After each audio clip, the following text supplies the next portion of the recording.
Geloof bo vrees, kies vertroue in plaas van paniek.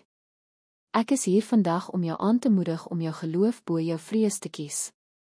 Want elke dag bied vir ons 'n keuse, gaan ons leef met geloof of gaan ons swig voor vrees. In 2 Timoteus 1:7 lees ons: God het ons nie 'n gees van vreesagtigheid gegee nie, maar van krag, liefde en selfbeheersing. Vrees is 'n dief. Dit steel ons vrede, ons hoop en soms selfs ons roeping. Vrees fluister, jy is nie goed genoeg nie. Jy gaan nie maak nie. Maar geloof praat harder. Geloof sê, ek weet in wie ek glo. My God is groter as my probleem. Dink aan Petrus wat op die water geloop het. Terwyl sy oë op Jesus was, het hy geloop teen elke natuurlike verwagting in.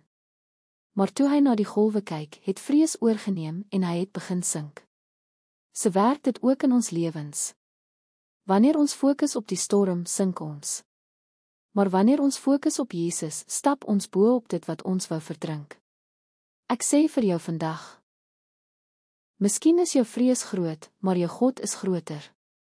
Miskien voel jy swak, maar God se krag werk juis in jou swakheid. Kies geloof. Kies hoop. Kies om op te staan en aan te hou glo. Laat jou woorde, jou denke en jou dade wys dat jy 'n kind van God is, nie gebind deur vrees nie, maar bevry deur geloof. Geloof sê nie dat die storm nie bestaan nie.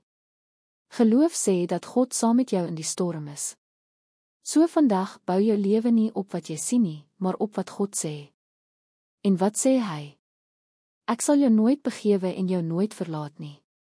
Hebreërs 13:5. Kies geloof. Leef vry. Wandel in krag.